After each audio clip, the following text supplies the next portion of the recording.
50,000 रुपये मागणाऱ्या नायब तहसीलदाराच्या टेबलवर शेतकऱ्यांनी फेकले पैसे. बदनापूर तहसील कार्यालयातील धक्कादायक घटना.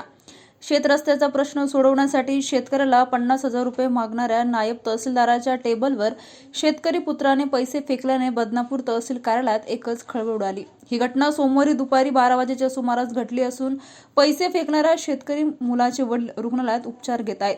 बदनापूर तालुक्यातील हलदोसा येथील एका शेतकऱ्याचा शेत रस्त्यावरून गावातील व्यक्तींशी वाद होता.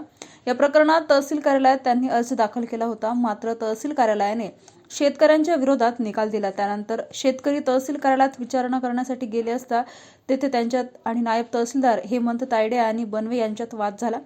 त्यानंतर शेतकऱ्याला हृदयविकाराचा झटका आल्याने जिल्हा सामान्य रुग्णालयात उपचारासाठी दाखल करण्यात आले. मात्र दुसऱ्या दिवशी त्यांचे भाऊ आणि पुतणे यांनी नायब तहसीलदार हेमंत तायडे यांना 50,000 रुपयाची मागणी केल्याचा आरोप करत तायडे यांच्या टेबलवर पैसे फेकण्याचा प्रकार घडला. या घटनेमुळे बदनापूर तहसील कार्यालयात एकच खळबळ उडाली. काय सांगाल, बदनापूर तहसील कार्यालयामध्ये आज काय घटना घडली? तुमचं नाव काय?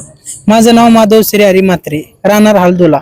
आम्ही काका आणि आमचे वडील आम्ही 3 जण दुपारी तहसील कार्यालयामध्ये हजर झालो आणि तहसील मॅडमच्या समोर उभा राहिलो. मॅडमला म्हणलं आमच्या रस्त्याचं प्रकरणाचं काय झालं, तर नायब तहसीलदार तायडे आणि बने हे दोघं आमच्यावर उलटून बोलले.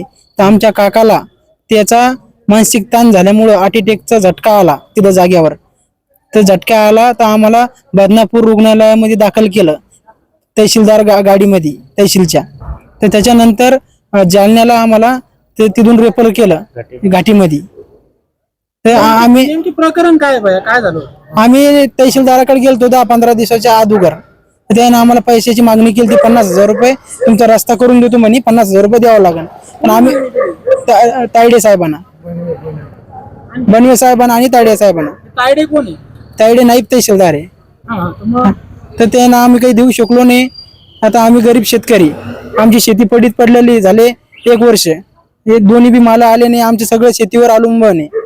तर आम्ही काही देऊ शकलो नाही. तर तायडे साहेबांना समोरच्या पार्टीकडून घेऊन खोट्यानाटा पंचनामा केला आणि आम्ही तिथे गेलो तर आमच्यावर थोडं आडावाडा केला. तर आमच्या काकाला मानसिक ताण आणि अटॅकचा झटका आल्यामुळे आम्ही आता इथं घाटीमध्ये जालन्यामध्ये ऍडमिट झालेलो आहे ICU मध्ये.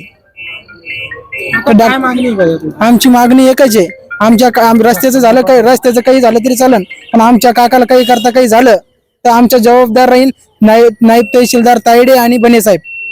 त्याच्यावर आम्ही कारवाई करू शकतो, कारवाई करणार आहे. काय नाव आहे तुमचं? माझं नाव माधव श्री हरी म्हात्रे.